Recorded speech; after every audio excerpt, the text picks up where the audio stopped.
Folks, we had to take a week off, and we know you missed it. We know you missed the soothing, dulcet tones of Mr. Nerdy Tenor, the ASMR keyboard, but we're back.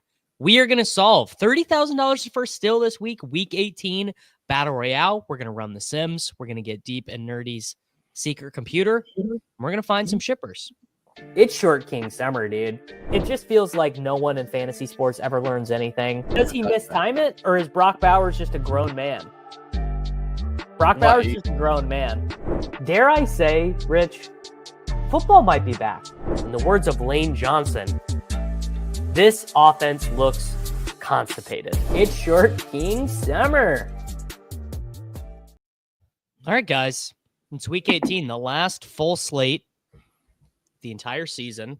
I assume the first weekend, the wild card round and the division, actually the first two, it will be a BR and not a PTP. The difference being one will provide you with ADP and one won't. Although maybe that's wrong. And then the conference championship so I guess it'll just be the conference championship that is done as a PTP. I didn't play last year, so I don't know. I don't know either. So do you think they'll do like 2 3-gamers and a 6-gamer? Yeah, with probably like 5K to first for the PTP and 15K to first for the 2-game. That's my guess. If Numi, if you're listening and you want to tell us, let us know. But I'm excited for that. Continue to be in the playoff best ball streets. First time we've done this show, I literally have not drafted a main slate. I think I did one hurry up just to see what the ADP was, just to see what it was like. Because obviously, week 18, there are a limited number of teams that are trying. There are an even more limited number of teams who've told us who they're starting if they're not trying. We have some teams that have nothing to play for, but are playing their guys anyway. Some teams who have not said one way or the Houston Texans have nothing to play for, but they have not said either way what they're doing. Are they starting? Are they resting? We know like the Chiefs are resting everyone, but we don't know, is Carson Steele going to be active? There's just some stuff that is unknowable. Brian, my first thought was, the move, go in on Monday, draft a bunch of Q-tag guys with Falcons and with Buccaneers players, the teams that are trying in good matchups. And then, dude, you're just going to swap to the nuts. Dude, I just wake up on Sunday and I swap to the nuts. But then I realized the problem with that is it's done sequentially in your room. Other people in your room also get to swap. So you will not simply just be able to swap to the nuts. You are just like, let's say player X at running back and player Y at wide receiver. They're just like, you had to have them. You want to have, they ended up being second round picks in BR. You wouldn't even be able to swap to them 100% if you had a guy out, because other people in your room will also be swapping. Yeah. It's really messy out there. I looked at the slate and like, this is the ugliest week by far to be trying to run any simulation. It's going to spit out some stupid crap we're going to have to fix as we go, probably, because... Or maybe not stupid, right? Yeah. I mean, it's tricky because... So I have, 3 or 4 projection sources working right now. I think some of them aren't even out. ETR is not even out. ETR is not one of them. And then, so if there's a disagreement between is this guy playing or not, so if like two sources say yes and one says no, then it's going to think it's basically more volatile, and there's a third of a chance he puts up a 0. So there's a bunch of those spots, and then the ones where they all agree that a guy is starting, but it's really not that certain, are going to appear way more attractive than they actually are, because, the sim things are always going to play. So we might just have to try one out, take some notes, fix some things, and rerun it, because it's going to be weird. Yeah. David said, requires almost a separate model. I mean, it could be like the same type of model, but like we don't focus on this style of DFS with all these question marks. So like if it was like this every week, you would be factoring your like distribution of players would look a lot different. If it was like this every week, I could win. If it was like this every Yeah. week, I'd be one of the best players because It's a I no ball already. week. It Yeah. really is. So if it Yeah. was so what I'm saying is, Peter, if you're listening, this is my fucking week, brother. This is my week. We do have a question here about the draft caddy. Tony can't get the CSV headers to work on UD. Won't work for me either. Where should he go for help? I assume the Discord endgame. Yeah, go in our not the endgame, the draft caddy Discord, which is on the website, brick75.com, or there you go. Endgame. All right, man. Well, let's just try. Let's just get in the room. Let's see what it gives us. And look, I don't care how disgusting this slate is. It's pretty gross right now. I'm maxing. Let me just tell you, I don't care the complexity of this slate. I'll tell you right now. I will take Baker Mayfield every time over Jonathan Taylor. I think I just did my podcast, my game by game preview podcast right before this, and that was the spot that made the least sense to me for starters to play the whole game, because it's like Shane Steichen's probably not going to get fired. There's nothing for them to learn. Once you miss the playoffs, you'd arguably probably rather, and we get the 101 anyway, so we just get to take Bijan, which is that's a nice start. But my thought would be at the back end. Taylor, I would also, I think, rather take Bowers, because tight ends, I cursory looked through it. Okay, we have Bowers and McBride. Kittle, I think the line, they're 4.5-point dogs against the Cardinals. I think that to me suggests Kittle, Debo, Jennings, the Trump supporting defensive end. I forget his name. I don't think these guys are playing. Jonnu, I would be surprised, or would not be surprised to see him sit like. Oh wait, no, never mind. Miami is live. Miami actually is live, so that's okay. So, but I have a no ball question for later. Yes. It's basically, I feel like there's maybe this isn't true, but it seems like there should be a pretty big difference for teams that are in and are playing for nothing. So the Chiefs, right? There's a big difference between that and we have no chance of making it. Like, I feel like there's plenty of teams and players that have no chance of making it that are still just going to they go out there and they play. That's more likely. So, like, a great example of that would be, I was just talking about Bowers. Like, the Raiders haven't had anything to play for in 6 weeks. And there's been no change in their play calling, no change in their playing time. They just have played. And in fact, you could argue the incentives for Bowers are probably the greatest of anyone, because every additional catch and yard he gets just makes him more and more the greatest rookie tight end of all time. Like, it's makes his records greater. Well, I think it's more like a personal thing where it's like he's already the greatest rookie tight end of all time, and then every catch and every yard more makes him more and more the greatest rookie tight end ever. Somebody said, I'm a incentives bro. That's only half true. I am, but not all incentives are financial, right? Yeah. Like it's not like late season NBA where it's like a crappy team on the road with no chance to make the playoffs. Like NFL, they only get so many games to play. Yeah, like those teams, like the crappy teams, like the Cowboys. The Cowboys are going to do what they've been doing for the last month. You know, there's not going to be any change in their distribution. Whereas, like, we know the Chiefs are not playing any of their starters. I think Puka might even already be ruled out. Like Puka Nacua is not playing. Like, he's unclickable, I think. Okay. All right, so we are about up. What does the computer want us to do? No, okay. Excuse me. Josh Jacobs. I was gonna say it's gonna say Josh Jacobs. The Packers have zero incentive. Now we could take him, and maybe he turns into a swap. Justin Herbert, Drake London, JSN, Lad McConkey, Jacoby Myers is popping because I think the blitz likes him a little more than average. Well, I completely ran out of time and took Cortland Sutton, who Okay, is a that can't be terrible. that bad. It's not bad, but it's not good. It's also bad because of combo ownership stuff. Okay. Now it says Josh Jacobs by a good bit.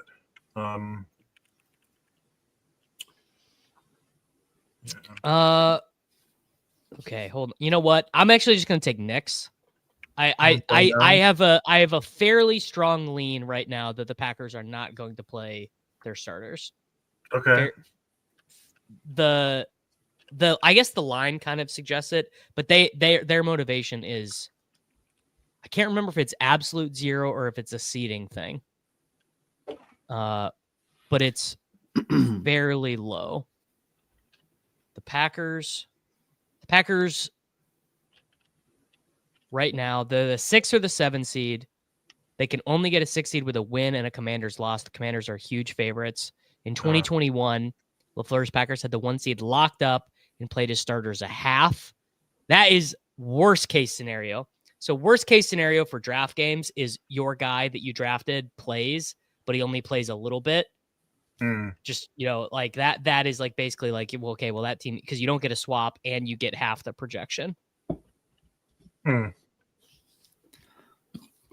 Yeah, I gotta tell you, this week kind of gives me the hives. Like somebody's like, "What's the point? What's the point of Dan's recommendation?" I don't know if there's too much of a point this week to whatever my computer is spitting out.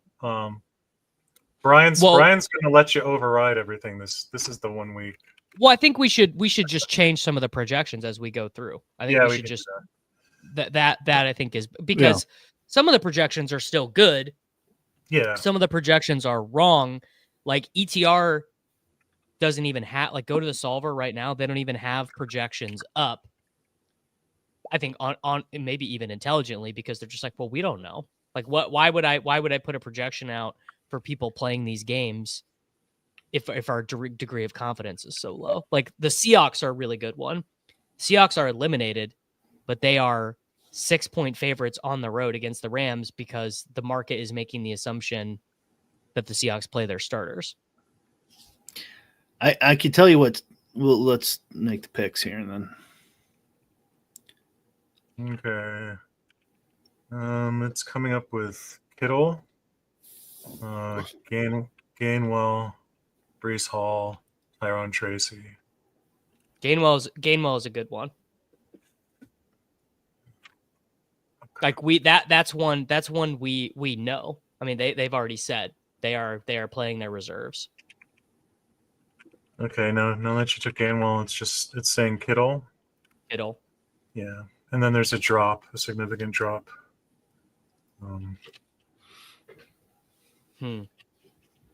I honestly, like, I just like truly don't know. That's one where I just don't have a read. So we'll click it. And how bad can swapping at tight end be? Right.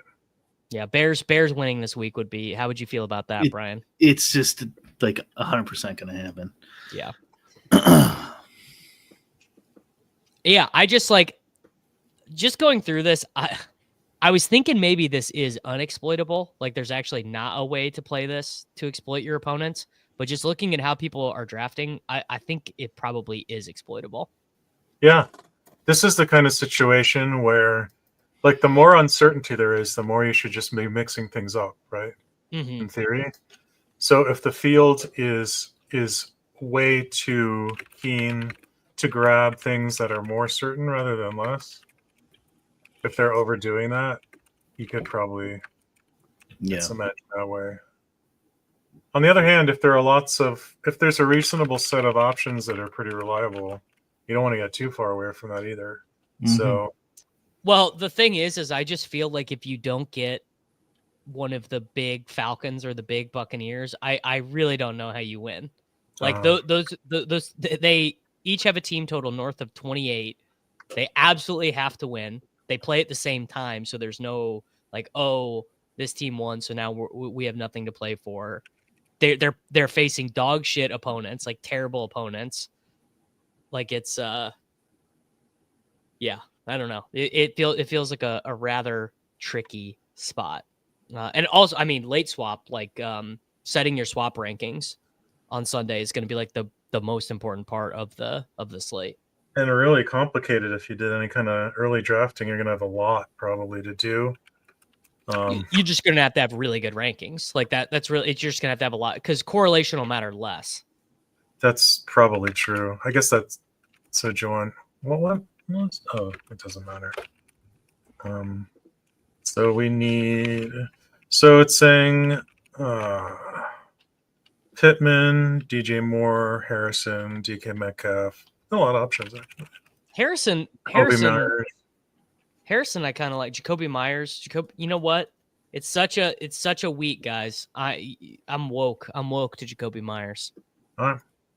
Yeah, Blitz is a little higher on him than the field. Oh, the Blitz is always on Jacoby. Yeah. So we're gonna get a little more Jacoby than the rest of the field.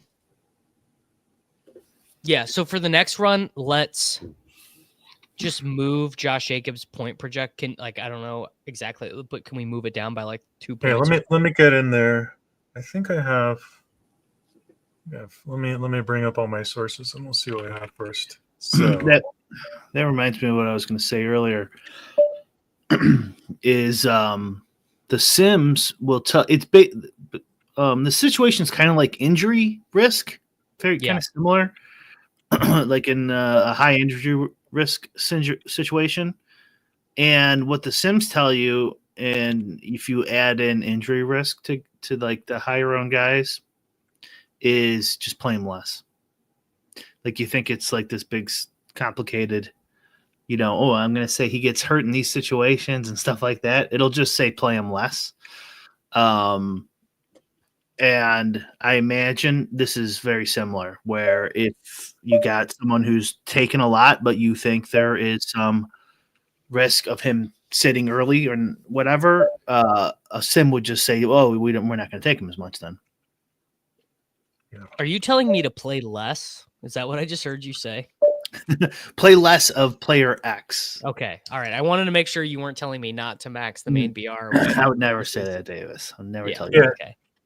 It lowers the projection and increases the volatility, right? Yeah. I think that is very good advice this week, is to just mix the shit. Just be like, I'm taking 8% of this guy, 8% of this guy. I'm scrolling more than normal. I'm scrolling. Yeah. I'm taking Carson Wentz and Nico Remigio because they might have the same projection as those guys might be projected better. Devontae Adams might just not play. Devontae Adams and Josh Jacobs 100% drafted. They just might not show up at all. So it's interesting to think about the different parts of the projection curve and injury too. So every week this is obvious. So every week, like the last picks get closer and closer in projection, right? So when you're down, you're picking your second or third receiver in the 6th round. There's like a lot of them close in projection. Mm-hmm. So if you have a lot of those choices, it probably makes zero sense to take a questionable one because the cost in projection isn't worth it. You have so many more options, right? So if you've got a dozen options that are definitely playing, right, and 5 that might play, like I wouldn't even consider the 5 that just might play at that level because there's so many other options that are basically the same, right? But where it gets really interesting is you have a guy who's either well projected or somewhere in the middle, and you're like, if this guy goes off, I could get a huge leg up on the field. And there weren't that many alternatives at that quote unquote price range. Those are the ones I would be looking to mix in, just theoretically, right? Yeah. And then anytime you take one of these questionable guys, I would probably take max 1 in any lineup, right? Oh, that's a good point. Yeah, because you don't want to, because then you're just in like a whole swapping matrix where it's just gaming any of that out just becomes impossible, and you're also gonna have a ton of non-correlated lineups. Yeah, that's the thing, which you don't really want. Yeah, so that's just sort of how I think about it. I don't know. I didn't think about this until right now, but a lot of these things with the resting guys, just the way NFL roster sizes work, they're just going to be zeros because you only have 53 guys. You have the 8 healthy scratches, but like Bills are a good example. Josh Allen's going to be active this week for the Bills. He's just not going to play. He's gonna come out and he's gonna take like the first snap or whatever. But he's not going to play for the rest of the game. So that's very, yes, please be thinking about that. Good point. Yeah. All right. Can we move Josh Jacobs' projection down?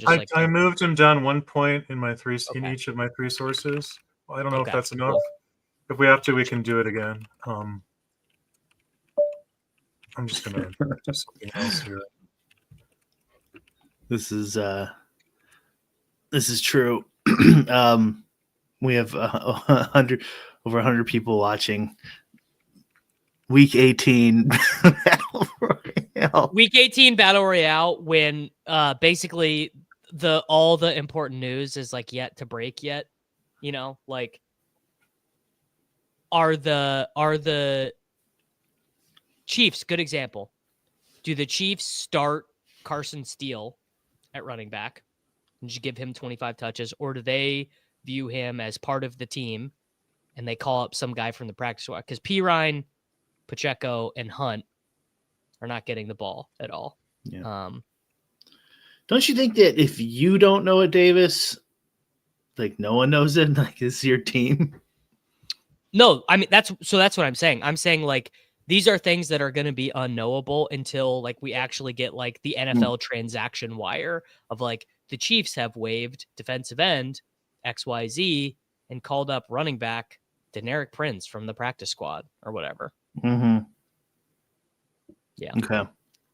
All right. Let's see if we could look, if you just can get the 101 every time, then we don't have to care because we're going to have Bijan. We can look at the primetime Palooza later. It's a little bit bizarro as well because there's a lot of running back uncertainty, and it's a very weird distribution of points by position.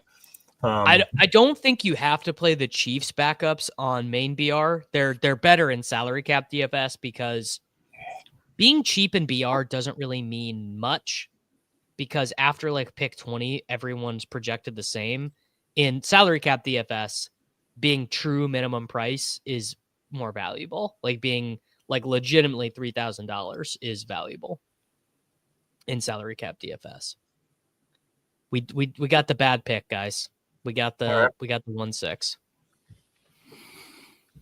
Another DFS analogy, as Dan was talking earlier, that I thought of but didn't want to interrupt him, is like just because this was on my head because we did a whole dupes video yesterday, Dan and I.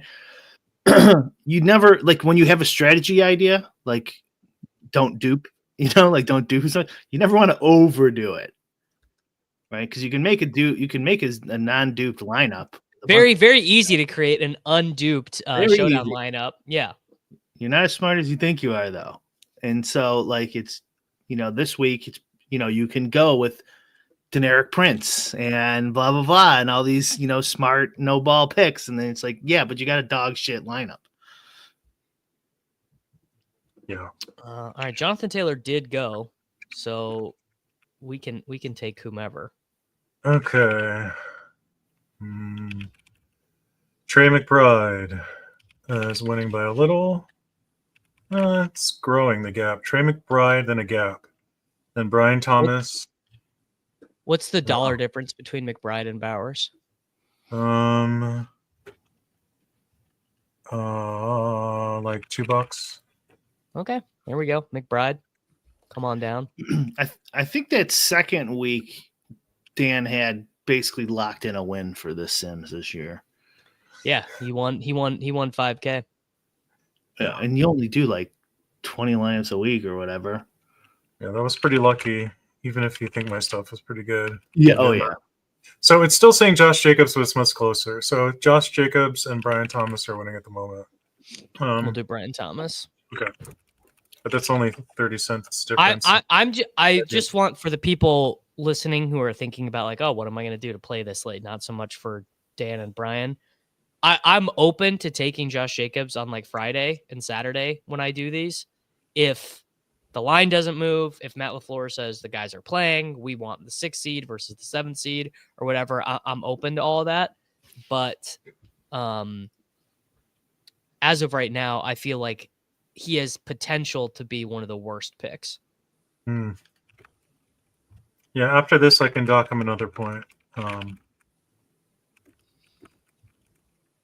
I've had enough sweats in this to think I'm doing something directionally accurate, but just have not won yet. The 1 week where Kelsey versus Laporta cost me $5K is pretty tilting.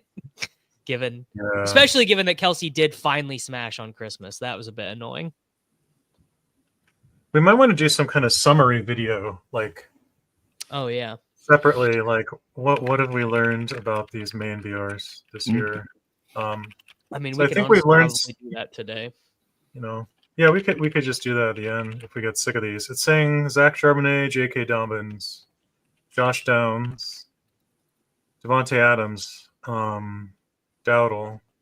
It's got a lot of choices that like somewhat equally, honestly. We're gonna go Dowdle. Okay. There would be only 2 more weeks of BRs of main BR, yeah. I think main BRs, yeah, because we got 4 games, at least 2 weeks for 2 playoff weeks, right? Well, 6, right? 6 now. Who does it want now? Now it says, excuse me, Charbonnet, Michael Carter, Kenneth Gainwell. Ooh, there we go. I was wondering when Michael Carter's name was going to pop. We'll take Sharps. He's up there. It seems to like a lot of running backs in this range roughly equally. That would make sense again, given the context of the week. Oh, you got Zach Charbonnet. Yeah. Okay. Jeff said he's the BR winner. So if I only have to solve the other 5 slots then. Yeah. Pretty annoying last week that I had like Giga had the nuts. Like I just like a third of my teams were full Baker doubles, and just what it was, a 3 wide receiver team was needed last week, and I just never draft 3 wide receiver teams. Yeah, I think last week the EQ strat had like 17 or 18% double receiver teams. Yeah, one game on the main slate with an over under above 45. Well, this is a good test. I have to figure out the players based only on the first name. Lad would be easy. That would be easy. Michael, purple Michael. I would have gotten that. Yeah. Orange Marvin would have been difficult. Which one? Because it'd be Harrison or Mims. I would not have guessed Mims. I was making a joke. Last week saying which Marvin would you rather have in week 17, Mims or Harrison? And it turns out the right one was Mr. Mims. Nice. Corum, I think, is a pretty good pick. Uh-huh. Yeah. All right, we're up for our final 2. Josh Downs. Josh Downs and Marvin Harrison are basically tied. And then below that is Kyler. I assume if you take Marvin, it's going to give you Kyler every time. Downs or Harrison, Pittman. Downs is such a funny one because no one on earth is going to want to play him this week, but his projection is going to be just as good as it was last week, and no one's going to want to play him. So now let's see if it wants Joe Flacco or not. It does. Yeah. It wants Joe Flacco with. Okay. And then Joe Flacco. Well, Matt, here, actually, I'm going to take Kyler because I think Richardson will maybe play, and Flacco would be one where it won't swap for you. Oh, right, because he wouldn't because be back. He'll be active. He'd be active. I see. That makes sense. Yeah, it likes this team a good bit, but this week it probably means the least of anything. Of any week ever. Yeah, for sure. Marvin Mims was great. No bad words about Marvin Mims here on the channel. Nope, won't be having it. God, we heard that Broncos game driving home from Iowa. We're in the car, and that was rough. Man, the missed field goal. We were like, "Oh my god, they missed!" Chase Brown injuring himself on sliding into the end zone and not score. I mean, this is like the worst thing that's ever happened to me. 32 years old, and I can't imagine anything that tilted me more. Did that cost you any money? Oh yeah, I had him on every best ball final team, and I had him in 3. It doesn't matter. Everyone knows it cost me a lot. Yeah, it was bad. I also had a big pick'em entry with Ramondre lower fantasy points because he wasn't going to start, and he scored like 0.5 fantasy points, but the other leg was Chase Brown touchdown. Hate to see it. All right, how much have we won? What's this? Are we buying McDoubles? So it's a $7 entry this week, and it says correct. It says you got $17.61. All right, I'm hungry. Thank God. That's a McNugget for everyone. Brian, are you New Year, new Brianing? No, I just haven't eaten yet. Okay, I thought maybe you were just eating meat. Haven't eaten all year. Haven't eaten all year. I had leftover Chinese from. Did you watch Skeleton Crew today? No, I'll do that eventually, but I know you guys like it. But Davis, it's a kids show. I've never seen it. It's a kids show that is somehow 27 times better than Kenobi. Well, that's not saying much. Yeah, that's true. That was not good. So Tokyo Swan, can you highlight his? I just watched all of Silo. So season 1 was awesome. This new season, big downgrade. Sorry. Still interesting. I still think it's pretty good. I agree. The first is better. They are. It's still because it's interesting because the books are interesting, the premise is interesting, but the quality has significantly declined. And I can point out specifically lots of examples if we do a Silo show review show. Yeah, I'll finish I'm down. But the first season was so good. Like, I mean, this happens all the time. Like Game of Thrones, the first 5 seasons were some of the best ever. The last couple, not so good. Well, the death knell is always when you hear the writers have changed and they're like, "Oh, crap." That's what happened. That's what happened to the Dune show. The showrunners changed 3 times. Oh wow! In this season that just came out, so like straight up like different people were. It is a huge mess. Brian, I don't say shows are bad very often. Right. Like I am just kind of a dummy. I just kind of like to be entertained. The Dune show was bad. Yeah. I actually thought I liked it a little more later, but it was kind of all over the place. I mean, I'm just such a Dune head. Like I will, you throw me any Dune, anything, I'm paying for it. I'm there, whatever. And there's stuff for it to build on, but it was really bad. Yeah, Severance is coming in a few weeks. I agree that is one of the best shows in a long time. Also, what Cooler's just saying here, if they not if they change the writers, but if they say, "Oh, we're differing from the books," it's almost always a bad. Like it's like, you're gonna rewrite the books. Okay, that'll be like Lord of the Rings, like Tolkien. We're gonna make our own Tolkien. Okay. Well, it depends whether it's in the spirit of the I mean, I feel like the Dune movies had to made some pretty significant changes. Oh, huge changes. But I think they were probably largely good in that case. Lord of the Rings did too, yeah.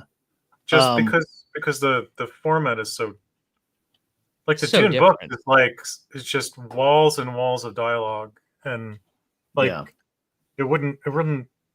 I don't think it would translate literally to the screen very well. Can't wait for them. That's- Can't wait for them to make God Emperor of Dune the book, and it's just Worm Leto just chatting. That's all. It's just 3 hours of this guy in a worm suit just delivering monologues. 10 out of 10. Can't wait. That's like a 1% outcome when you get Lord of the Rings, when someone changes the book and it's great. Usually, If someone says, "Oh, we're differing from the book," I mean, look at not gonna look be at the Hobbit movies, dude. It was the same director. Yeah, I know those were brutal. Watching Oh, those God. Hobbit movies, it's None of like, this. oh god, None no of one's this gonna shit. watch that. Yeah. I think the Hobbit movies are like watching someone else play a really cool looking computer game. Like that's what the Hobbit movies were like. Sure. They're really bad. I mean, really, Yeah. really bad. Yeah, unfortunately. Yeah. They were. He did.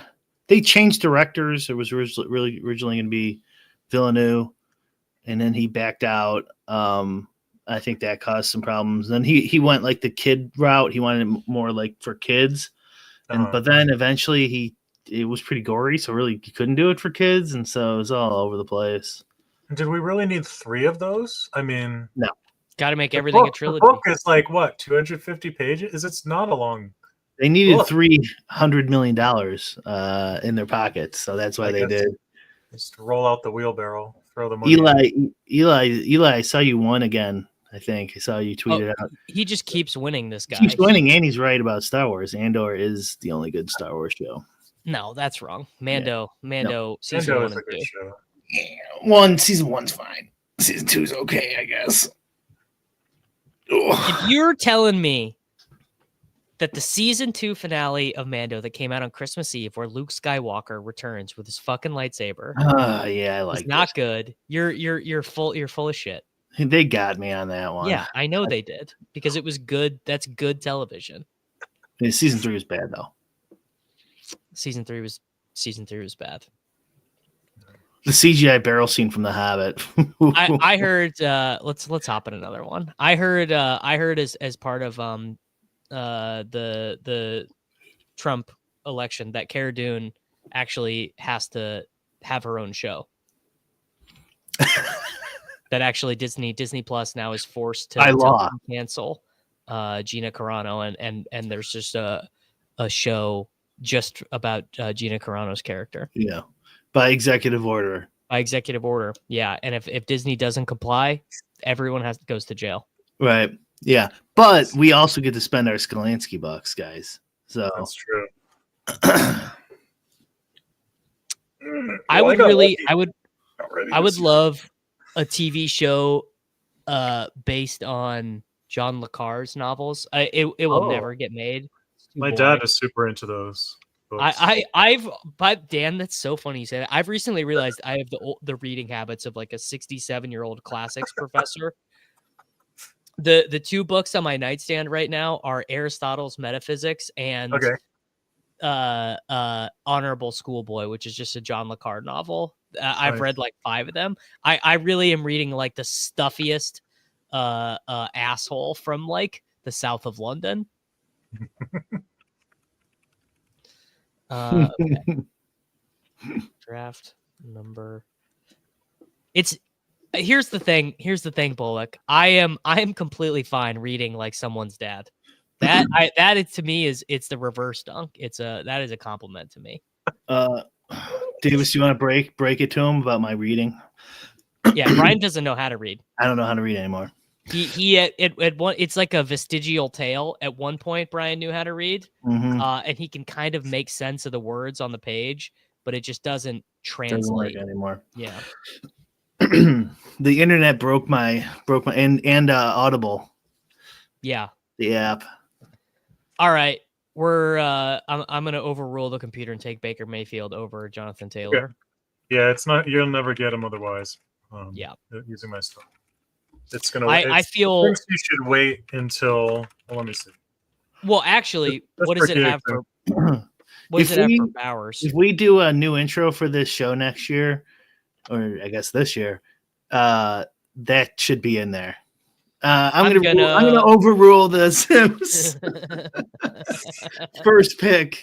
It has. First of all, it wants Jaden before it wants Baker, and it doesn't even want Jaden until like the 12th pick. So like you'll never get those guys if you don't override it. Yeah, I feel let's actually do Jaden. I feel reasonably confident that Mayfield and Jaden are going to be really underprojected relative to the other quarterbacks of the slate. Cause I'm like, Jaden Daniels fantasy points per game is like 6 points better than Nick's. The Chargers have reason to care right now, but if I don't remember exactly, it's like if the Steelers win or something can happen where the Chargers are totally locked in to their seed. Kyler's playing for nothing. Josh Allen's not even going to play. Geno Smith might not play. Jordan Love might not play. Like they are far and away the quarterback picks this week. Yes, I have read the Forever War and 2 of the sequels. The Forever War. You've mentioned that to me before. Forever War is very good. Brian, Forever War might be so quick to read that you could maybe even stomach it for a couple hours. I need like a detox, yeah, you do. Go in a cabin somewhere for a month. I used to read constantly. No, all you have is offline Madden. That's it. Offline Madden. That sounds like the beginning of a Stanley Kubrick movie. Yeah. Stephen King novel. All you have is offline Madden in the woods. Madden. Does it want McLaurin when we have Jaden? Not yet actually. Okay. It wants a running back first. All right, let's sub out. Carter Zach is up there. Oh, Carter, sure. You want to do Carter? Sold. Yeah. Okay. Carter, I think Carter, great example of a guy right now on Thursday. You can draft as many of these guys as you want. No one's going to stop you or get in your way. And by Saturday morning at 9 a.m., after everyone's watched Pete's BR Gems video, he's a 4th round pick every time.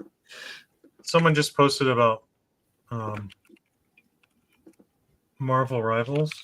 I've seen everyone on Twitter. I don't even know what this is, but I see people. My teenage son is literally playing it this very second. He's feet away from me. All right, saying it's not saying McLaurin here. It's saying another running back. Huh. Well, my fingers were not nimble enough, so we are. That's okay. Can't do that. What is the circus show? What is Marvel Rivals? Is it a mobile game or is it an Xbox game? No, it's a PC game. Is Overwatch the Xbox game back in the day? Yeah. Yeah. I know. See, it's an important thing in your life to know what you're good at and know what you're not good at. I am not good at shooting games, first person shooters, melee games, fighting games. Never had the patience to learn, so I don't play. All I play is FIFA, and now I play NCAA 25. But I was saying this on a podcast yesterday. For 8 years, I didn't even buy other video games. I didn't buy Fallout or Red Dead Redemption 2 or whatever. I only played FIFA for like 8 years. I last seriously played first-person shooters my last year in college. So I double majored, which took me an extra year. But the last half of my last year, I had so little to do that I would just play first-person shooters and crank the volume on my speaker.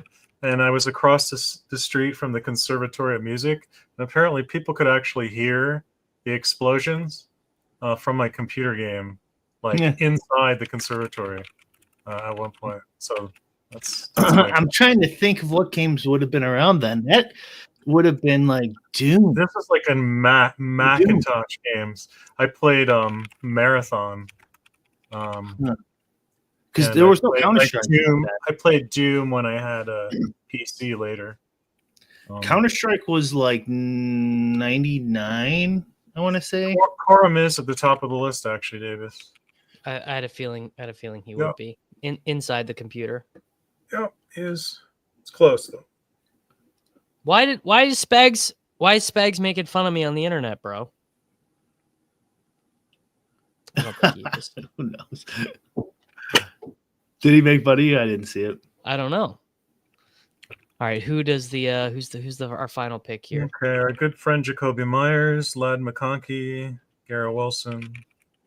Lad winning. Kind of. Well, Lad will either be a really good pick or a potential swap. So I think that's Lad will either be like should have been drafted a ton, or was Lad a disappointment, Davis, or no? Bro, he smashed. He had 30 points in half PPR, like week 17, bro. Well, week 17 does matter, but I meant like the whole season. 77 catches, 1,000 yards, 7. He had 77. Oh my god! I think that's pretty good. 7 TDs. Yep, that's good. That's really funny. So I don't want you guys in my drafts. If you want to be in people's drafts, go to Davis. That's very funny. I did Patrick Barnes YouTube. I was drafting yesterday. I was doing playoff drafts yesterday, and Patrick Barnes YouTube showed up. Of course he did. He saw me. He got the notification that I went live, and he said, "I know where to pick up some sweet EV." How much money did we make on this one? This one, we turned our $7 into $7.63. So that's like that's one McNugget. Pretty good. Little tax, maybe. It's pretty good when you realize that 3 of the other teams drafted in this are stone dead and they took zeros. So I think we're doing a good job of winning zeros right now. Yeah, this could be the kind of week where you just have to play to not fuck up. Yeah. If you just draft a bunch of teams that have 6 people lives. Yeah. Oh. No, you're forgetting my top 20 finish in the Puppy 3, Eli. Don't be a dick. Do we want to continue with this, or for added pain, do you want to switch to the Saturday? Let's just try. Let's see what it's like. Who do you have projected as the starting running back for the Bengals? It depends. In your stuff. So let me see which I have. I should be able to do this. Okay. Let me see. Cincy running backs. And I want it.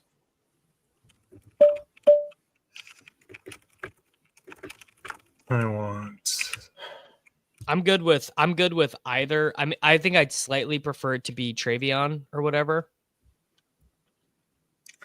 Or Herbert. So it's a mix. Let me tell you what I've got.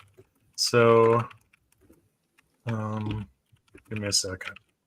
It's a little tricky. Let's do this the way I want to do it. Okay. So Chase Brown is in. See in tooth. Let me run this. This one's that is a good. Both of Saturday's games are meaningful, so that is nice. It's just a sec. Sorry about this. Okay, 2 out of 3 have Chase Brown playing and projected. That feels wrong. I think. Yeah. Is it yes or no or both? I think we should run it. Let's run this. Like, can we just run it on the one source that has him out? Yes, I can do that. Or is that not how your stuff works? No, I can do that. Well, let me just see. I'm gonna make a hacked up version here. Okay. So I'm gonna get rid of these. Brian, are you gonna see a No Direction Home or a Complete Unknown? I keep messing that up. It's like a song lyric, Davis. It's the Timothy Chalamet Bob Dylan movie. What did I just see him in? Oh, Wonka. Was that worth seeing? He's Paul Atreides, bro. I didn't like his singing. It's kind of fun. I would say like 10, 11-year-olds might like it. Just All like right. Skeleton Crew. Yeah, Skeleton Cruise for 9, No, 10. No Except for Direction 18. Home. If you've never seen this, No Direction Home is a Martin Scorsese directed Bob Dylan documentary that Bob Dylan is in, that he actually speaks about his life in. It's unbelievably good. Is good. that recent, or is that the one from the 70s when he was on tour? It's not that one. It's from like 10 years ago. Okay. Because there's also one from the 70s that's pretty weird. Yeah. If you're a real big fan. Let me tell you. Okay, so I hacked up this thing. Wait, what? Why is it saying that now? God damn it. Oh, I know what happened. So we do actually have ETR for Saturday. Why don't I see what they have first? Because I think. Okay. Sorry, this is taking a hot sec. We just don't have a lot going on. I just,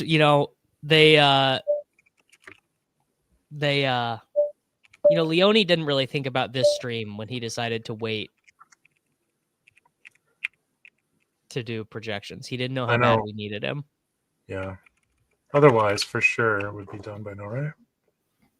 Well, we just said we'd have drafted the winner already if Sweet Michael had given us.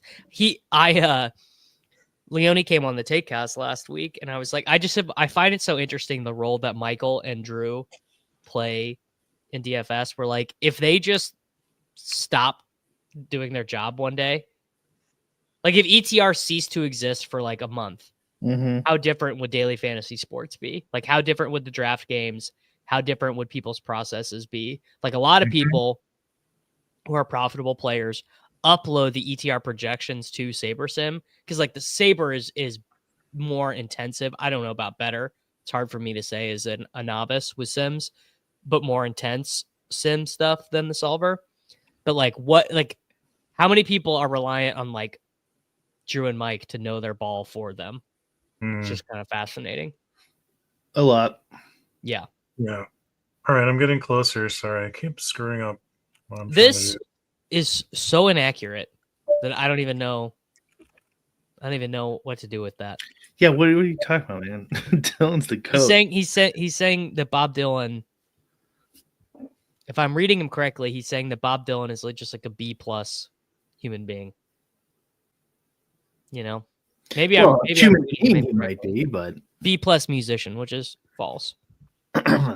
Well, I mean, singer-songwriter. His musician-wise, he's not great. He's not great. I mean, songwriting, the singing, the vocal technique is unique. Yeah. It makes it really hard to like sing there's so many. There's certain No direction home. Like there's certain songs where like it's so tied into the particulars of the performer that you could never imagine somebody else doing it. Right. You know what I mean? But then there's when someone covers Dylan, yeah, they have to do it as a different song. Yeah, like All Along the Watchtower. All Along the Watchtower. Exactly. Yeah. You can't match the way the voice blends with the guitar and the harmonica and everything. You sound like an idiot trying to imitate that. I mean, yeah.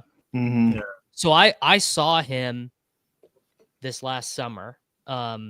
Of course he doesn't talk to the audience at all. He doesn't play any of the hits. Like he's just like, I'm gonna do my one of my gospel albums from the 80s. And I just was mesmerized. I was like, man, what a guy. It's unbelievable. It's like he just actively like he loves, and Bob Dylan is so rich. He sold his masters for like $600 million. Like there's just no reason for him to be touring other than like pure love of the game. There's no reason. He just loves it. I can tell you, when I file my tax returns for like computer stuff and fantasy versus music, yeah, then the numbers are pretty different. So most people don't enter the music business to make a bag of a pile of money. It's pretty rare. That's maybe they turn into that later. Some of them probably, but so I have ETR, just naked ETR running. Let me see who they have. So we want to look at Cincy. They have Khalil Herbert, and then they have who do they have next up for Cincy? Travion Williams should be next. Come on, why can't I read this? Davis, you probably know this, but do you know who directed Woodstock, the filming of it? Yes, but the name is not coming to me right now. Oh, you just said it. Scorsese? Scorsese, Yeah. Yeah, it should be Herbert and Travion Williams, Dan. Dan, I actually thought of you the other day because this history podcast I listened to did episodes on Mozart and Beethoven, and like it was like a live symphony. They included like the live like playing of some of the symphonies. It was cool. Very now obviously I'd never listened to that stuff, but it is very I don't know, it's just you could tell there's a lot of humanity in the music, which is so fascinating. Yeah, it's a learning curve. I mean, that's the thing. It takes a while to get what's in there with a lot of classical music. Not all of it. Some of it you can just immediately go and like it hits you right away, even if you're not much of a listener at all. But there's a lot of it where it's like, I don't know what the analogy would be in pop music. I guess like something like hip hop where like there's like some work to do to extract all of the goodness out of the material as a listener, you know? Yeah. This is true. This is true.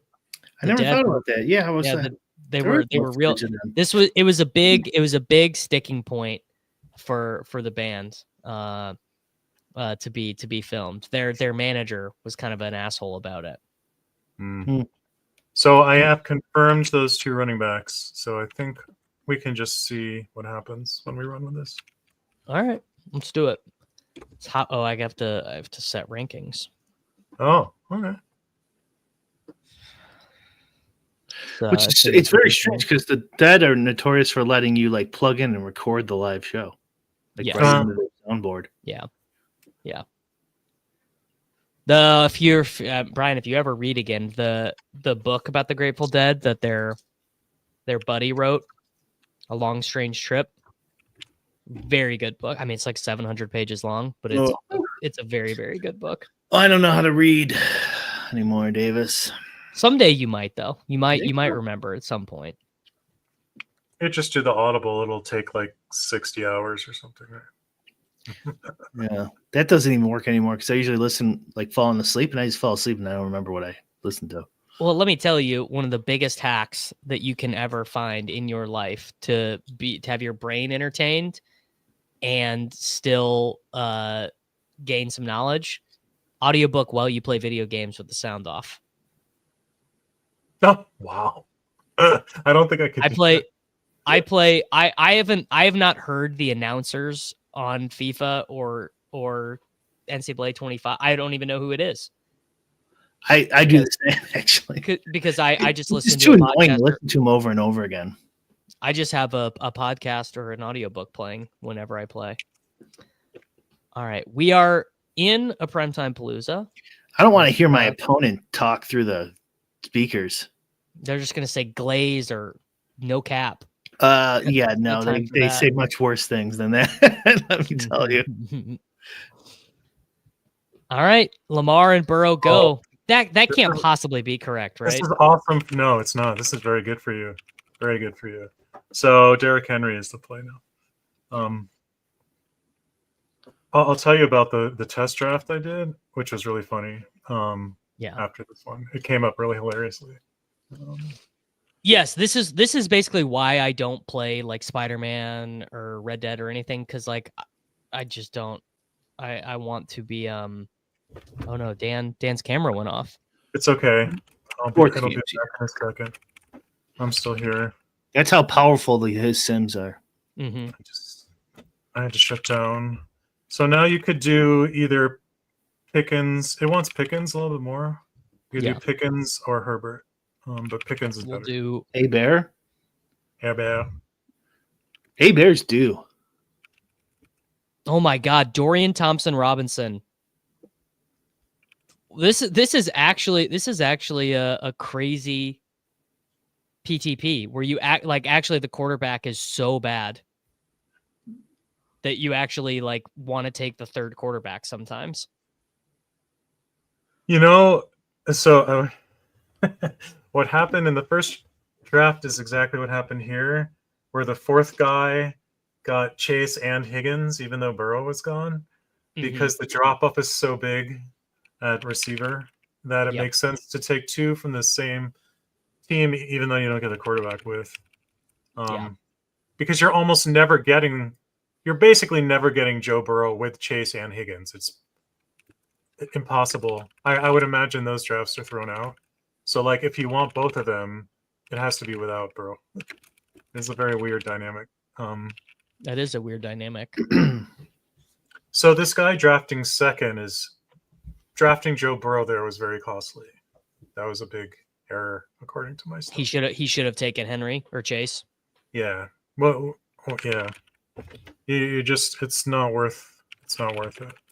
I find the PTPs very hard to do the first like 5, and then once I do 5, I'm basically like, okay, I know how to draft these correctly now. Totally. So now, it says Pat Fryermuth. It does not care if you get the terrible quarterback, and the reason is the other person's going to have to spend a lot of draft capital. Right? They're taking a pick. Is my take. So it just makes your team even stronger. So that's as expected. I mean, it loves your team here. Now you take Khalil Herbert. Yeah, so this is a profitable PTP to draft if people are going to take Chase Brown every time. That dude's ankle is toast. He is not playing. Just not happening. It's also just very interesting that Baltimore is an 18.5 point favorite. I've never seen anything like that in my life. What? Holy crap. Wow. I think the Cleveland team total is like 13. That's like off the chart, literally, for like translating point spread to percentages. Like, I think the largest I saw was like 17 No, and a half. I lied. They have an 11 point team total. Oh, okay. 18 and a half. No, the spread. I was right about the spread. The team total. Yeah. Oh, the total. Yes. Jesus Christ. What's the implied win probability with an 18.5 point spread? Now it's saying Elijah Moore. So you just take Elijah Moore with Cleveland quarterback. Is there anyone else that it says is better than that? You can do Calvin Austin, but it's pretty. Yeah, Calvin Austin is the next one. No, I'm making. Well, I took DTR because I had to. Oh. I didn't click. Oh, that's okay. This guy has to take a tight. I was gonna say this guy has to take a tight end anyway. So it doesn't matter. So it says Elijah Moore $45. Wow.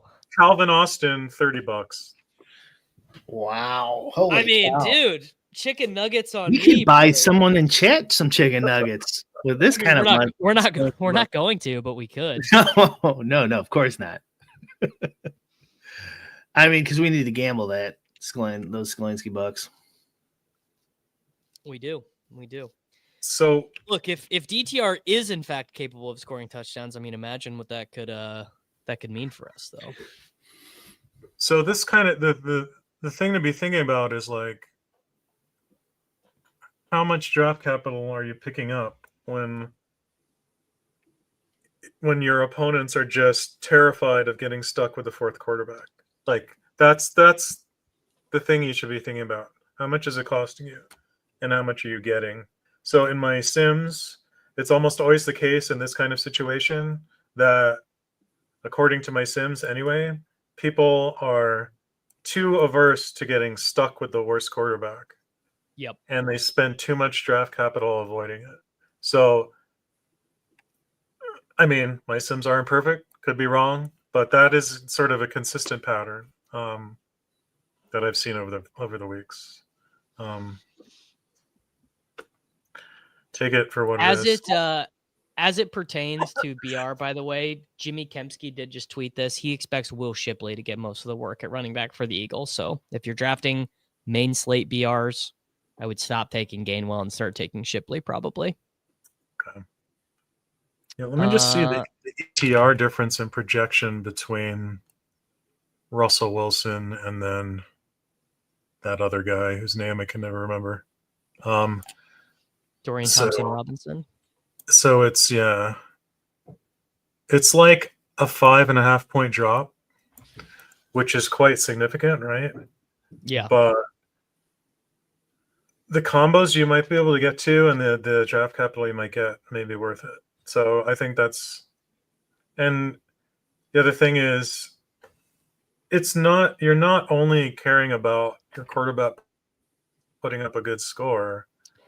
A lot of your equity comes from the other three not doing very much, right? Yeah. Brian and Dan, because I know, Dan, you've done some videos about this. Will you talk a little bit about the golf showdown, like about how the golf DFS works, and like, because obviously the projections are almost irrelevant. They're all like 0.1 different, other than Scheffler, really. So like, how do you go about creating winning lineups when every player's roughly projected like nearly identical? It becomes an ownership game, right? It's mostly down to that. That's really all I can say. Like the salaries are on conventional DFS are usually pretty efficient, so you're not finding value the way you do in other sports. There's nothing like NBA where value breaks late either because somebody's out, because somebody being out doesn't really help anyone else. So it becomes really just a combinations, a constructions, and ownership game, right? I mean, he put that caveat in there that all the projections are the same, but the stuff we've done, the projections aren't the same. There's usually tiers of golfers. Yeah. Right. There's like a particularly large tier at the end of guys who are all about the same. So that's what I'm thinking. Is like the round 5-6 guys. Yeah. Where it's all the same. And the other thing is, I just think, well, it's like most people are auto drafting them, so they don't have the ability to. Like in one set, they might get 90% Michael Thorbjorn Olsen or whatever because they didn't randomize effectively. All right, let's run another PTP. Let's see if we can make $45 this time. You did not miss any PGA drafts. I just had to go pee for a second, and I needed Dan and Brian to vamp for me. I'm really trying to nail my hydration in 2025. Matthew Nichols says he thinks Bailey Zappi is being considered to start. I mean, look, it can't possibly be worse than the Dorian Thompson-Robinson experiment. In fact, it almost assuredly is better. We've seen Dorian Thompson-Robinson is the worst quarterback in NFL history with minimum 125 pass attempts in terms of yards per pass attempt. Wow, so, rough. I thought Caleb Williams was. Caleb's like 6.5 YPA. He's not that bad. Yeah, well, who tweeted out he's the worst? The fantasy points guys. Scott Barrett tweeted about basically his time to throw and his sacks taken is the worst. So, fun fact about this draft with this current projection set, it is indifferent between Jamar Chase and Derrick Henry. So it's like, which one do you want to play? Chase, because there's a greater chance that he has to play 4 quarters. Look, man, Corn Diggity Dog over on Twitch. By the way, shout out to the 5 people watching on Twitch right now. Wow. I got a bunch of people signed up yesterday because they realized they've been watching on YouTube with ads, and they can go over to Twitch and watch without ads. No ads on Twitch, because everyone has Amazon Prime. Most people who have Amazon Prime don't use it on Twitch, but if you have Amazon Prime, you can just go over to Twitch and subscribe, and you get it no ads. And Don G. Donatelli says it's like 3 seconds faster. You're ahead in time. That could matter if you're in the same room, trying to pick up. It could. Maybe we will stream video games eventually. I am going to buy an Elgato. What is that? Is that little? That's it hooks my PlayStation up to my computer losslessly, and it connects to the streaming software. It's just a pass-through device. Yeah. How do you spell that, Davis? ELGATO. Somebody posted they're so bad at PGA. PGA is the one DFS sport where like literally everybody I know, even good players, are like, I'm so bad at PGA. Yeah. It's like everybody feels like they're bad. Yeah. Because Ricky it's hard to win. It's really hard to win. It's hard to get an edge. Yeah. It was when you had to start right off the bat with PGA, like back in the day. Yeah, 3 or 4 years ago. There was no PGA. There was no projections. I made my own projections and stuff, based off of like some stuff.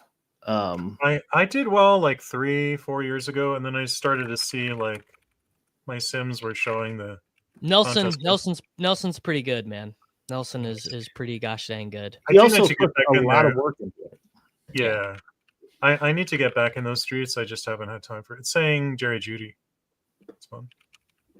How much dollars to the next guy? $10. Okay, Jerry Judy, come on down. Really interesting. It's like in main BR, even in a week where we have the projections, it's like, oh, you'll lose like $1.50, you'll lose 30 cents. PTP, it's like you are going to jail if you don't click the right guy right here. Okay, now it wants Khalil Herbert. But no, we're gonna. This is like one of the most sizable edges I've ever seen. In a game on UD before. Yeah, this tool is really good for these small slates. No, I'm just saying this Herbert thing. Like, guys, Chase Brown is not playing, bro. He almost broke his ankle. It's not happening. Yeah, when the big board comes out right before the Super Bowl, Dan is going to have full 18-round sims available, $9.99 a month over at the Endgame Syndicate. It's just going to fully sim out your draft. We're going to be good. We're going to be ready to go. That's what I heard, at least.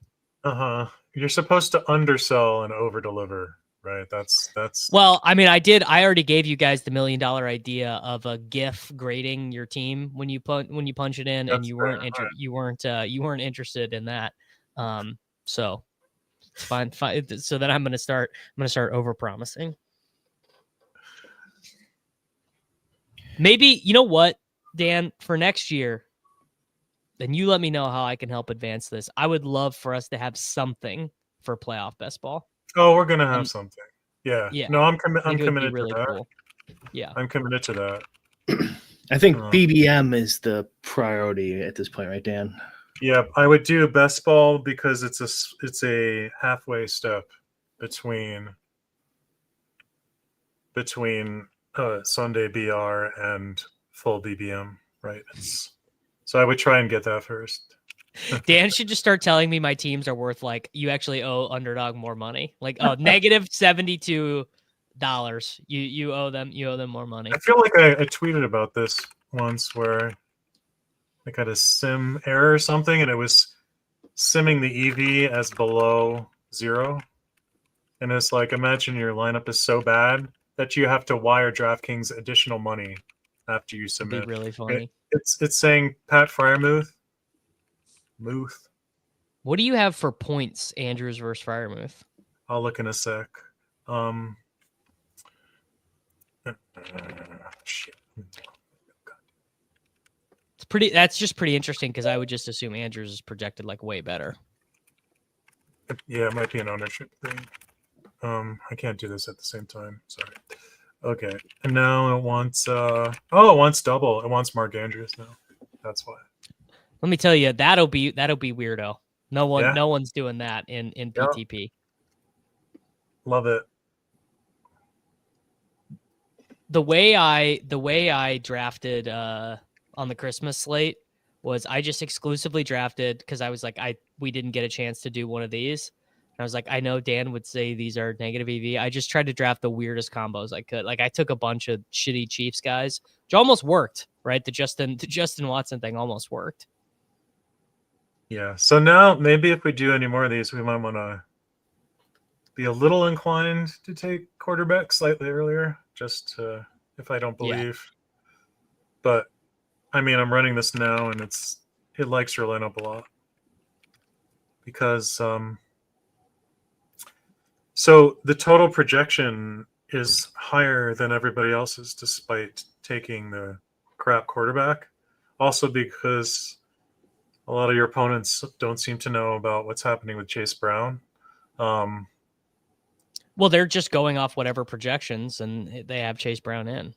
Yeah, so it's going to overestimate your EV a little bit because there's going to be a lot of other players like you that got to take advantage of other people who also know that Chase Brown has ankle. Yeah, he's a game time decision, but I'm gonna guess.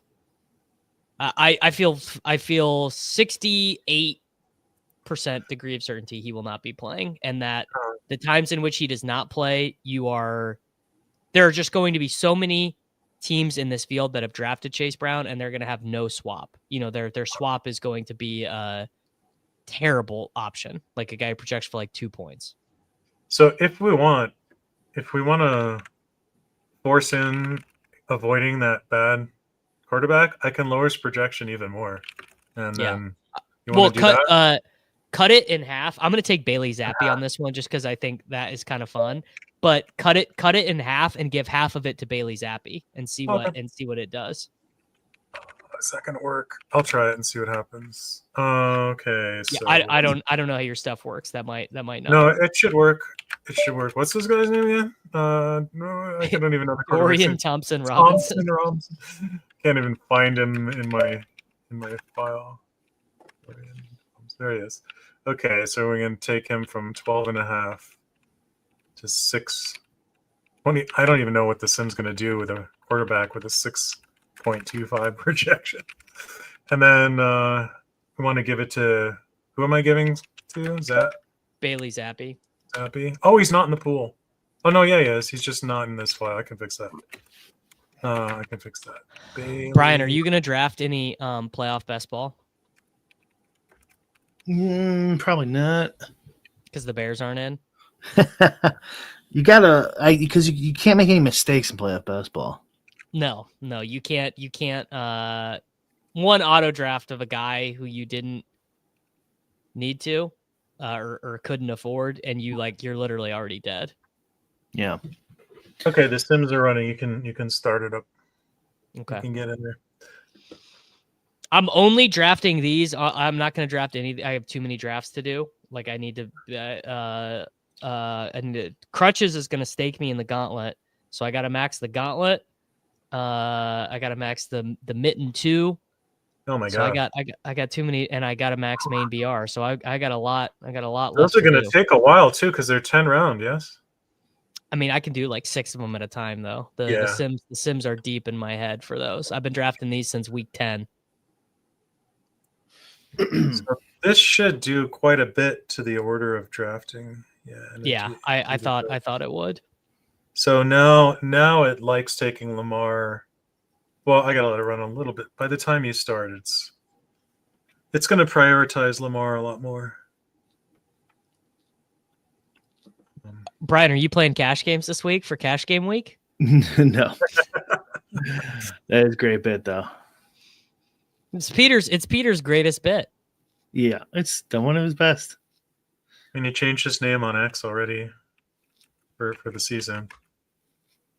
Cash game king, man. It's cash game week. Although I do need to say this to the listeners. I can't accept your $5 games. I've already posted I can't. They only let me play $55 games. And same for $3, same for $2, same for $1. So you can keep sending me the $5 games, but I can't accept them. They only let you play a certain amount of the 10% rate games. Huh. Okay. It's pretty stupid. Yeah, it's very stupid. Just Derrick Henry here. It's not Joe Burrow, huh? No, not yet. It's not an emergency yet. Yeah, that's interesting because then it's going to give T. Higgins, Joe Burrow to the guy at the turn. It's kind of interesting. Do you guys think Patrick Barnes YouTube couldn't get his kids Christmas presents because we didn't have a show last week? Because we didn't have a show. we didn't give him $50 of EV. This is really interesting. Is it going to force you to take Russell Wilson or not? And the answer is no. It wants you to take Pickens here. Yeah. I think that seems correct to me. I wonder if anyone is watching Jacob, because he lives in the northern reaches of Canada. His flight got canceled by a blizzard. So I had to do the DFS show just 40 minutes of me talking to a camera this week for the week 18 NFL DFS. So I wonder how that's going to do for the views. Probably not great. Early pick'ems. I mean, it is, let me tell you, if you get a good way on, it actually would be beatable this week at low limits on pick'em stuff, especially if guys are going to be active but not play the whole game. Like if you're like, oh, Josh Jacobs is going to get 2 drives or whatever, and he's not priced that way. So we're still stuck with what's his face. So it says Khalil here. Which makes sense given our rankings. Let's keep picking up our EV. No, because I'm only gonna do like whatever, how many of these we do on the stream. If I lose $50, you know, that's it's the cost of doing business. Yes, I had unders. I had unders on that Arizona State running back yesterday, and then he just turned into Taysom Hill. It's not something I anticipated. I can't believe Texas won that game. That was awful. Does it want Pat Fryermuth? I bet it does. It does not. Oh, it wants Rashad Bateman. Rashad Bateman.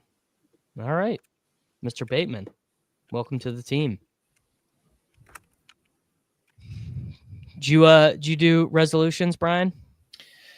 Yeah, it was to play more Madden. To get the kids to stop saying glaze and no cap.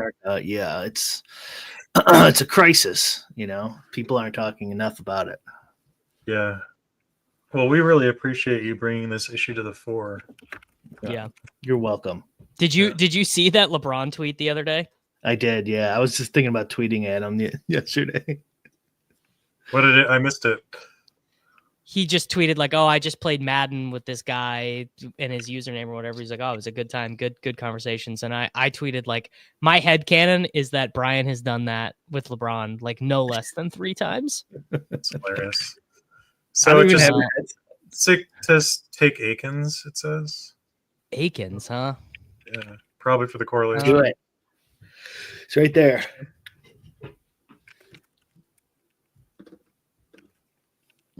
And we'll do. And now it's like flip a coin because we gave them literally the same projection. Well, actually, someone mentioned this in chat, but yeah, the move is to take Jameis because he's Q. Oh, and it'll just automatically. It'll swap. Yeah, that's smart. I like that. Yeah. Okay. Wow, I'm amazed that it even setting him to. We gave this dude 5 points. We gave this still dude like 5 nope, points. not taking him yet. Yeah, that's crazy. Do you think so in your opinion, do you think that is directionally accurate in the way the game should be played, a flaw in your system, or somewhere in between those two things? I think it's probably in between. It's usually always in between. The fact that it keeps happening week after week and these kinds of things in my sim, I can't imagine why it would be a mistake, assuming that my projection sources are reasonably good, which they should be. It would be. So my thought would be, and I'm not criticizing you or your thing, but just if it was a mistake, go ahead. It would be because the way you are doing value over replacement, and I would have no idea how you were doing this or what kind of formula was going into it, would just be off from. Well, it's not using a formula. It's literally just doing lots of simulated draft. Yeah. No, it's just literally drafting as much as it can. And everybody in your draft is doing the same thing, and they're all trying to beat each other and get the most TV. So when we're at a decision point, it's like drafting millions of times. It's going down the tree different ways and assuming the other people are trying to do the same thing. One weakness it could have is early on in the early picks. So because the state space is so large, it has to do how to put this. The further along down the tree it's looking, the fuzzier it is in terms of information, because it can't just look at all the possible ways the draft could go. There's way too many of those. So it's more accurate in its assessment of what's likely to be picked next, and a little less accurate 2 picks from now, a little less accurate 3 picks, et cetera, et cetera. So it could be that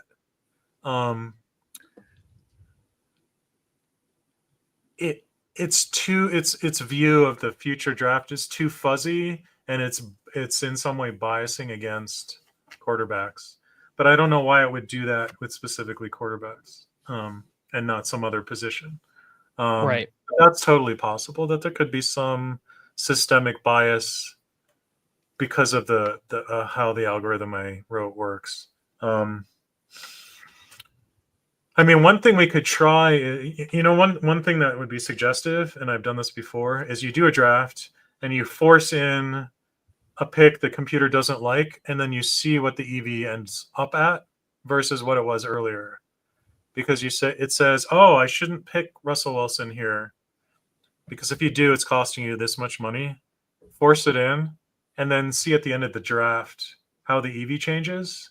That would be a sign that the EV calculation is too inaccurate earlier in the tree, because by the time you get to the end, it's like, oh, actually Russell Wilson was a good pick there. Now that we're, at pick 5 and pick 6. So, I mean, we could do that experiment if you want. Sure. Yeah. How do we do it? What do you need? What do you need? We can just do one more. And then we're going to just force in a pick. There are some custom emotes on the Twitch channel TLR TV. There are a couple. not very many, but there are a couple. The YouTube membies have more that Zach Landers made. I think one thing that's going to get done this year is I'm going to make my channel look a little nicer. There's going to be some new graphics, and Pete's shit just always looks so nice. I might go ahead and do something with the background behind me. I don't know. Yeah. I mean, it's hard to outdo the chic 70s style basement that I have. But, I don't know. I think it's pretty good. I think it's sort of your brand right now, Dan. Well, super meta. I'll take a picture of this, put a green screen, and then put the image of it. What's I mean, when football's over, do we still want to stream? Do we still want to do we could do NBA. I'm assuming that your stuff could be modded to NBA. We could do golf. I don't know what would work best. We certainly could. I want to think about NBA again, because the Q tags in NBA make NBA very sloppy to model. And I'd love to do something better than what I have. Well, it's just really interesting because there's an EV calc to like, okay, what percentage of the time does Giannis play when he's questionable? How much EV do I gain by fading him? How much EV do I gain by taking him, but then getting player X, Y, or Z when I swap? 4-game slate, probably a worse swap. 8-game slate, maybe you just get a good swap. Maybe you just get to swap in Kevin Porter Jr. because James Harden is out too, or just whatever the analog might be. And then how much EV do I gain if it's my opponents? I'll take him. I take 0 of him, and he doesn't play.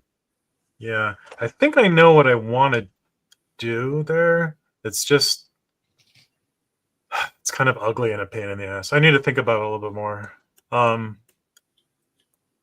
Yeah, I'll get back to it. PGA is really easy, but it's also kind of, in my opinion, kind of boring. Because there's very little no ball to layer in. Yeah. Yeah, there's just, mix up your tiers, and that's about it. It reminds me, Dan, we need to talk about PGA one at some point.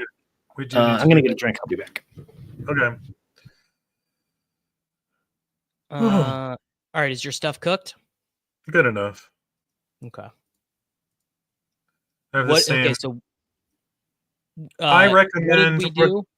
I didn't change anything from our last one. It's just we're gonna force in a quarterback pick manually, and then we're gonna look and see what happens to our EVs when we do it. Okay. Um, Well, we might not even get a chance. We might not even well, get. if it goes 3 QBs, you are printing. So that's because then you just get 2 Henry and super Chase. premiums. Yeah, Henry and Chase, or Chase and T, or Well, T I was and- really hoping to get one of Burrow or Chase because I think Russell Wilson is obviously good bit worse from those guys, yeah. but who could say? Who can say? Line of scrimmage here, the 101. He got third in one of the big contests he won. He won $50K in season long best ball. Nice. You know, the rich get richer. That's how it works. Well, I got lucky with the very first day of the new tax year yesterday. I won a second seat to the DraftKings NBA final yesterday. Wow. Pretty lucky. There you go. You can't complain. You can't complain about that. Not complaining. And you got a long time to donate back. That's right. Long time to get that tax liability down to 0. All right. Take Jamar Chase so we can take Burrow and see what the EV is. Mavi Lava. He didn't. There goes Joe Burrow. Okay. All right. So we got to take Chase. Damn it. Okay. Henry, Lamar, Joe Burrow. Yeah, and we're taking Chase. And now let's see. So it's actually, okay, it's not as far as I thought. So the difference between Russell Wilson and somebody else here is only a few bucks. So why don't we just take Wilson? Just take him and see just what see. happens. Okay. The Jamar Chase Russell Wilson start is what you needed in week 18 to win the PTP. Man, the Burrow T. Higgins start for the PTP is pretty strong. And Lamar Flowers. It feels like the early draft position is kind of OP. And now line of scrimmage, he can just take all the high projected guys. He just locked in a lot of points. Although I don't know if I would have taken Judy there. All right. And it's gonna tell us Khalil Herbert and Pat Freiermuth, I bet. So it's saying Khalil Herbert and Najee Harris are very close. First Najee recommendation. You want to take a Najee? No, I want to take Herbert. Okay. I think this is a terrible spot for Najee. Okay. Bad spot for him last week too. So we're taking Khalil. Oh wow! It wants you to take Najee with Khalil. Okay. By a lot, by like $10. Let's do it. Brian, what are you guys talking about on Lulz today? Probably Cash Game King stuff. We didn't even talk about it. We rarely plan. All right, let me get the redirect in. Oh, thanks. Cash Game King and a new sports betting tout. Oh, I sent him a tweet of this guy.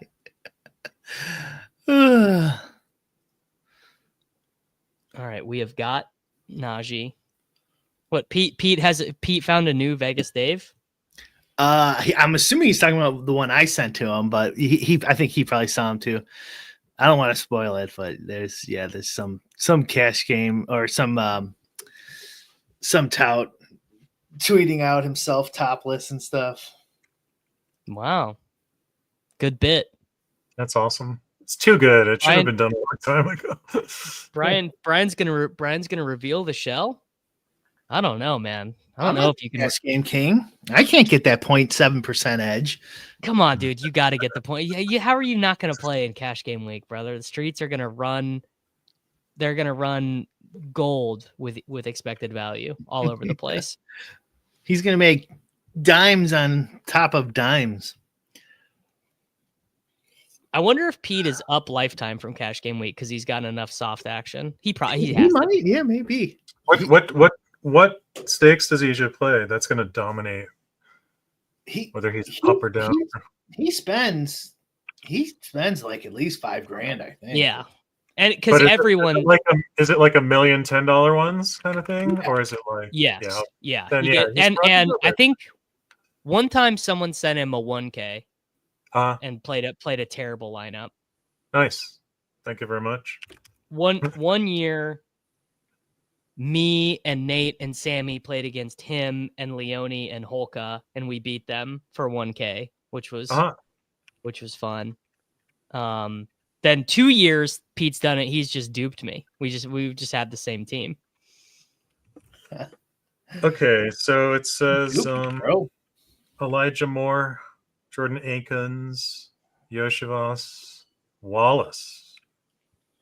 Tylen Wallace, huh? More. All right, how much of a Akins, difference Yoshivas. between? Let's do more. No, let's do Yoshi. Yoshivas. What's the difference? Oh, too well, late. I no, clicked it. it was like 60 cents or something. Now it just wants Akins. Akins. Yeah. All right. So this lineup ended up team. being $11 lineup. So we made a buck. The fact that one of your opponents grabbed Chase Brown and you still only got $11 makes me think that, at least according to the sim, it thought taking Russell Wilson at the turn there was a significant mistake. It was pretty bad. Yeah. Yeah. So Brian, we did this experiment. We forced in a QB pick early just to see what the EV would do. And it really didn't like it. Yeah. It's really interesting. Like, it feels so bad to wait and get a quarterback with 6.5 projected points. But I guess the sim thinks the combination of, the draft, the other pieces you get by doing that, combined with the chance that your crappy quarterback is good enough, right, is enough to make up for it. I guess that's what the sim thinks. And interesting. against only 3 other quarterbacks, maybe it's certainly plausible. I'm not like super duper confident it's right, but it certainly could be right. I mean, that's what you want out of your sim, is that to stop the astrology bro stuff where you're like, it feels like I should take a quarterback early. It's like, well, you want to measure that somehow. Yeah, at least I'm trying. Or, I mean, at least you want to. Well, it is it is all guessing, but yeah, it's the difference between weather science and you're feeling your bones aching. All right. Let's get back into let's do at least one more main BR. Okay, I'll switch because I have a new take I'm ready to roll out for the next 10 drafts. I just read that Anthony Richardson has a herniated disc. Ooh, ouch. I'm just going to go ahead and guess. Yes, Brian. That tweet you showed of that guy who had like updates on news. Yeah, Jimmy. That's kind of the show I want you or Pete to do. Is like a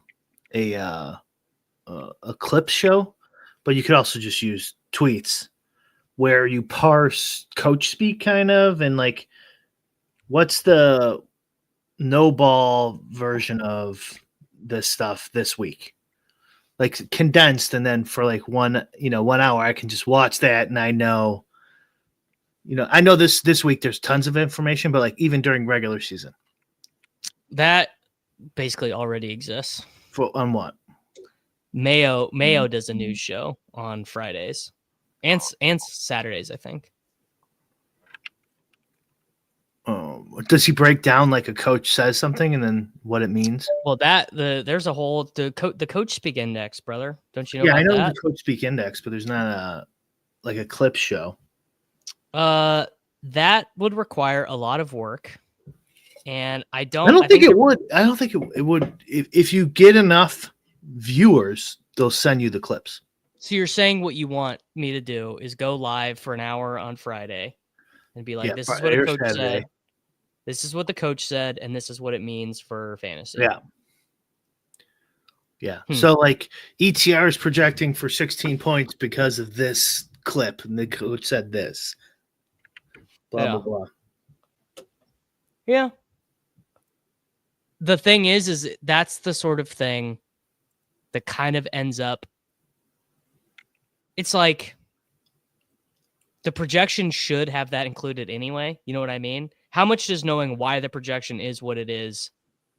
How much does that matter? Is that really valuable to know why the projection is what it is? I also think you might be biased because of the world you live in, that some of the news you think everyone knows, they don't. That's fair. Yeah. And so you can even do like obvious shit for you. And I would be like, oh, I forgot that Dorian Finney-Smith is playing or whatever, you know? Right. Yeah, it is valuable in NFL. I agree. Yeah. And if there's coach speaking, blah, blah, blah, that just makes his show easier. Because then I'm just like, I guess what I'm trying to think is like, how does that get marketed? Is that a show you do with a guest? Is it a DFS show? Is it a seasonal show? Because like for YouTube, you need to think about like, who am I marketing this for? Mm-hmm. Am I marketing this for nerds who have thousands of dollars down in DFS? Do I do that as an affiliate show where it's like, oh, I'm selling my solver link, I'm selling my rotor grinders link. Like how does that make me money? You know? Like, yeah, I don't know. I'm just talking about what I want to see. It's certainly useful. We can do it on Endgame, and then we'll pay you. Yeah, there you go. No, I'm really like, it's an interesting idea. There's definitely something to like, yes, basically there's something to this of being like, these are the projections. What do the projections mean inside the projections, run the projections or whatever.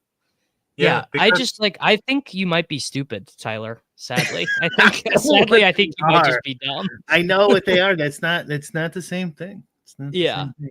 But I mean, and it's like even something as simple as like knowing, like people talk about fragility of projections, and that's a big part of it. But like for something like NFL, where it's like there's a huge difference between a running back with a 14-point projection that is a very stable workload, and a running back that's a 14-point projection, and it's like a 70-30 split, and you don't know which way the split is. You don't know which way. Those are very different. And they appear the same in your spreadsheet often, like depending where you get the projection from. So like understanding that kind of thing, I think actually is quite valuable. Yeah. And it's also like, I mean, cheap tight ends, like what's the difference between like Payne Durham the last couple of weeks has been a good example of like, well, he's a cheap tight end who can like actually get there because he is a route running guy. He caught a lot of passes in college, things like that. Whereas like, Brian sees Payne Durham and like to him, that might as well be Greek, Just like Payne Durham. That's all I see is a $2,900 tight end. And my heuristic is that $2,900 tight ends normally suck. And so I don't want to play them, Yeah. There's Brian, there's something to it. A lot of people in chat are liking the idea. I mean, especially if there's videos. Like if you get videos, the thing, dude, people. The thing about the people in a fucking chat on a Thursday afternoon on January 2nd is that you could say anything and they'd be like, "Dude, I'd watch it." Like these are my people, bro. All right, let's do it. Let's do another main BR. All right. Caden, I would start a new league if you have to play in week 18, but I guess Isaac Urendo. It was not meant in an offensive way. It's meant the same way that like when I'm in the chat for lols later, that just means that is my market. I'm gonna be there for whatever shit Pete puts out. Just is what it is. All right, one more main BR, then we can do we can do some big takeaways for the season. Speaking of content, can I shill for a second? Oh yeah, dude, please give us some. I'm uploading an NBA model video that Dan, Adam, myself did yesterday on Endgame, that I think is pretty interesting. I doubt anyone's made content like that out there on like regression on historical NBA data, stuff like that. We can well, I mean, don't let me speak for Dan, but I can make myself available to do as football winds down. We can figure out something for NBA. If Dan stuff can work that way, which I don't even know. Yeah, we'll have to think about it. PGA might fit more what we're doing at Endgame, actually. That's fine too. Well, we have to figure everything out. A lot of stuff. This is one of Pete's funniest tweets of all time. I mean, this is so funny. I do love how in Cash Game Week his whole thing just becomes trying to trigger Levitan. It's just the whole thing is just designed to make Levitan angry. It's designed to make Levitan laugh. Is what it is. Oh man. Brother, we are gonna be. I think I'm gonna try and stream every big board. It's even more virgin than streaming everyone, than streaming every BBM. Streaming every big board is as virgin as it could possibly get. All right. Does your stuff want Bucky or Mike Evans? It wants Bucky. Yeah. Your stuff is good. It knows ball. NBA, the way I understand it, the whole game is just about combinations. The whole NBA BR Streets is all about combos. And then figuring out how to handle Q tags correctly, I think. For the high and middle projected players. We don't really care about the low projected players with Q tags. There's no reason to play them. I'd rather take first in the big board. Big board is God's contest. That's the slappy contest. Yeah, I'd love to win the big board. And I will. We're also gonna start doing some dynasty stuff, some prospect stuff. Probably starting next week. Got to be big edge in the big board the first day of drafting when no one knows anything. They're just going to be like, these college players, bro, never heard of them. Cam Ward, don't know who that is. Well, going double tight end with the first 2 picks. Wow, Nikki Cow says, I'm taking all the EV from this room, just taking the grown man. It's probably not, I suspect it's not good, but it's probably not terrible. I don't think this week it can be that bad just because I feel pretty good about those guys' projections. I mean, all right, my sim has double tight end at less than 1%.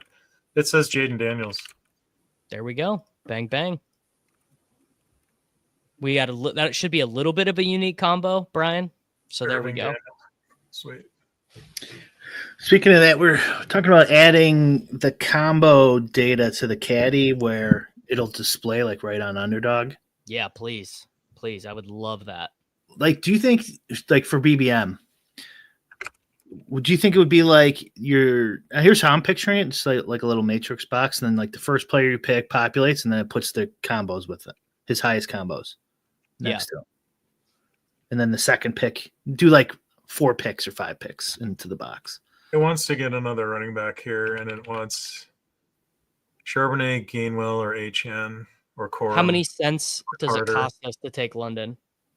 $1.50. All right, I'm gonna give $1.50, guys. I'm sorry, I'll pay that back out of our own. Pay that back out of my own pocket for the. So at the end of the run, it actually only cost you 87 cents. Okay. When I finally clicked it. I knew it would take me a couple drafts to kind of get the feel, but I think I'm in rhythm. You know, like a shooter who just needs to see a couple go in. Yeah, that's where we're at right now. We're feeling good. Yeah, you should see me shoot 3 points. It's a thing to behold. These are competitors. The sidekick and the draft caddy are well, not really. The draft caddy doesn't really do what the sidekick does. It's a different thing.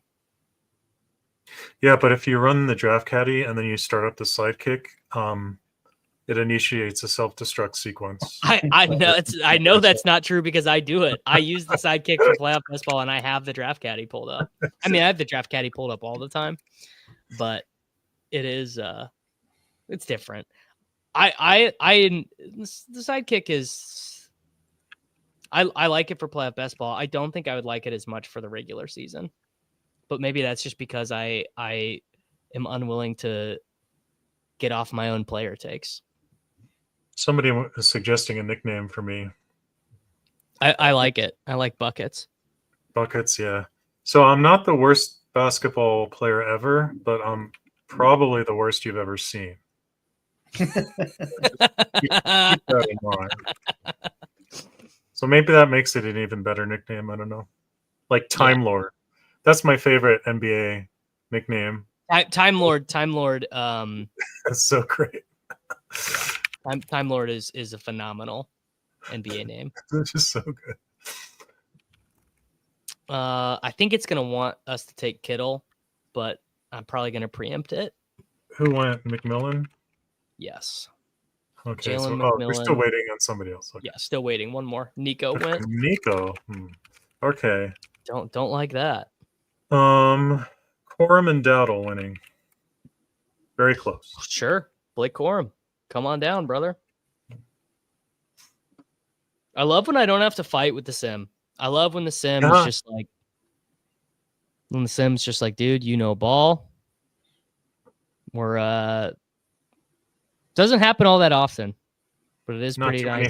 many hell moments this week. No, it's nice to sorry, be. David. I'm afraid I can't do that. Just tell it to draft a guy, and it just says no. By the way, I didn't realize this until I sat down to go watch it the other day. One second. So we need a wide receiver or a tight end. Who does it want? Yep. Jacoby Myers, George Kittle, Devontae Adams, all battling out. What does it say my EV? What does it say my EV is if I take Ertz? If you take Zach Ertz, prefers Kittle. Zach Ertz costs you $1 or $2. All right, we'll give $1. I'm gonna give $1 to take Ertz. Okay. Brian, that Alien Romulus movie is not in the. It's not a Prometheus sequel. That's the new one? Yeah, the new one. It's in between Alien and Aliens. So I didn't watch it. Huh. I was like all excited to watch it, like, oh, a new Alien, and it's not even a Prometheus movie. I heard it's more and more into the lore. Yeah, it's like a horror movie. That's what Which is like, I don't really like horror movies, but I'm obsessed with Alien Prometheus, so I really want and find, what can you do? Speaking I guess. of horror, I was working in the other room, and my wife was watching a movie, and every few minutes I heard, "Oh my god!" and I was like, "What is going on?" What was she watching? She was watching The Substance. Have you heard of this movie? No. So it's Demi Moore. It's like this body horror movie. So there's this like substance that will make you young and beautiful, but there's this horrible cost. I don't want to give too much away, but like every 10 minutes, like, that's disgusting. And then I walk over and she's like watching the movie like this, like with her hands over her head, like through her fingers. I'm like, I was looking for some indie sci-fi films to watch, and there was one where this woman's husband dies from a drunk driver, and her best friend invents this time machine that can send a bullet back in time and kill anyone. And so she sends it back in time to kill the guy who drunk drove killed her husband. Whoa. And then it starts off this series of events. Yeah, what could possibly go wrong? Okay, he has to take a quarterback, so I've advanced to our last wide receiver pick. Yeah. So I think the field is going to lag behind on Downs and Pittman, so I'd really like to take them. Okay, so the listing right now is it goes McConkey and Adams around 950, then Myers 850, then Garrett Wilson, DJ Moore, Pittman, Downs around $7. Just roughly. All right. Well, you know what? I'm happy to make $7. I'm happy to make $7. Nice. And by that I mean make 2 cents. Counting Yeah, rake. $7.51. Let's go. Another McNugget. Another McNugget. Well, I mean, we had that one draft that paid for our meals, guys. I think we're all right. That's true. That's true. Yeah, the projections are going to come up when all the projection sources see that what's his name is starting. It's going to change a good bit. Brian, you got to get out of here. 12:30. Oh, yep. Yeah. Yeah, I should go too. All right, everyone. Thank you very much for watching. We did the best we could with a limited data set. We will be back in some shape or fashion next week to run the Sims again. Please like the video. Please subscribe to the channel. Please check out endgamesyndicate.com. And we will be back with you all very soon. It's Short King Summer, dude.